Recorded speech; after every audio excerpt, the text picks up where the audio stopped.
Okay, Roger, mga kaibigan, narito po tayo ngayon sa mismong tanggapan ni Mayor Rantley Arroyo dito po sa bayan ng Cavite, Laguna, at kukunin po natin ng kaunting pahayag po sapagkat napakaganda po ng mga sinabi niya tungkol doon sa mga naging proyekto niya. Kami po ay natutuwa sapagkat napakaganda po at talagang mga pangako ay natutupad. Yun po ang pagmamalaki namin dito sa bayan ng Cavite, Laguna.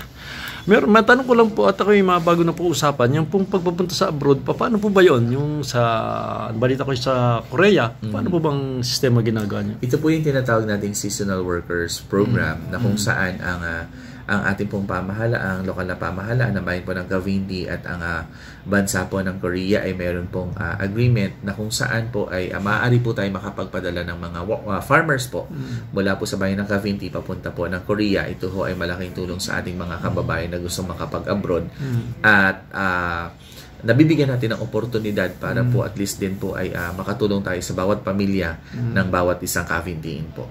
Paano po yung halimbawa nakalis sila? Mga ilang months po naman sila para bumalik? Ang mga kontrata po na pinasok po ng ating po mga kababayan ay meron pong 5 buwan na kontrata hanggang 8 buwan na kontrata.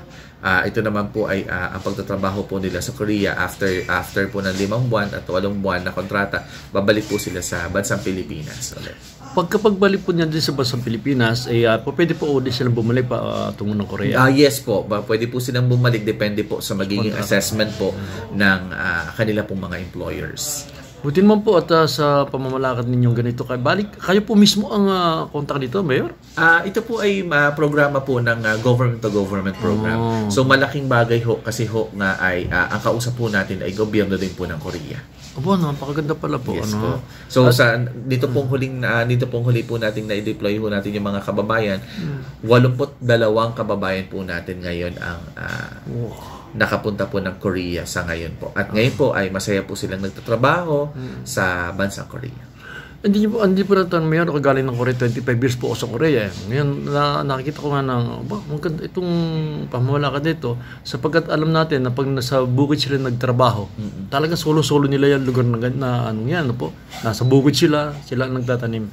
Wala naman sila naging problema tungkol sa mga napapalis niyo po. So, wala naman po. Sa ngayon po naman, ang ginawa ko naming programa din po, tuwing araw po ng linggo, actually tuwing gabi po ng linggo, alas 8 po ng gabi, Philippine time po, tayo po ay merong tinatawag na kamustahan via Zoom.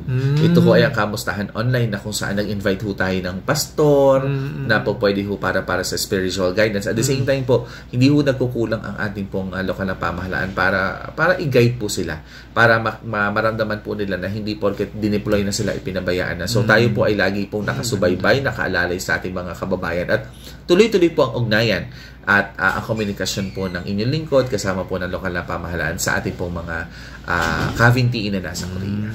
Ay, kamusta po naman ang kanilang yung mga salary, wala po mga pagkain, wala naman po problema? Yes po, sa ngayon po, ayos naman po ang kanilang kalagayan po sa bansa Korea.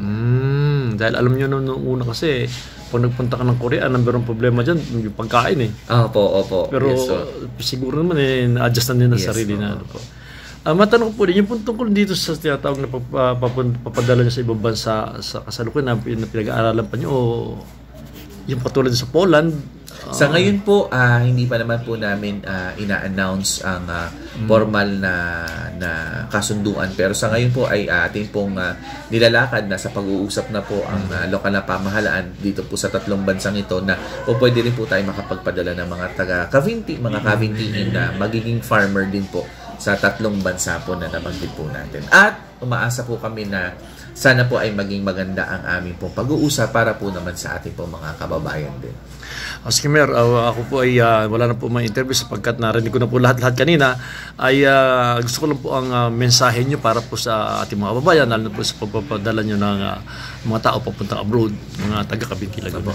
So sa ating pong mga kababayan, sa lahat po ng mga taga-subaybay po, ako po ay nagpapasalamat sa patuloy po na pagbibigay ng biyaya sa bayan po ng Cavite at higit po sa lahat ang panawagan ko po ay patuloy po tayong magtulungan kasi po nakita niyo naman po kung saan po ang direksyon ng ating administrasyon para po balanse ho nating mapamalahan, balanse ho nating mapaglingkuran ng ating mga kababayan kasabay po ng mga programa po natin ng farm to market roads, mga patubig at ito po ang seasonal workers program na maaari po makatulong sa ating mga kababayan at higit pong pagmamalaki na nagagawa po natin ito sa loob na po ng 1 taon at 3 buwan po nating panunungkulan. At marami pa po tayong buwan na po pwedeng pagsamahan para po maisakatuparan at makapagdala pa ng mga programa at proyekto sa ating bayan po ng Cavinti. Okay po mga kaibigan, natin po naman ang si Mayor Rantley Arroyo na talaga po namang gumagawa ng aksyon para sa kaganda ng bansa ng ating bayang Cavinti, Laguna.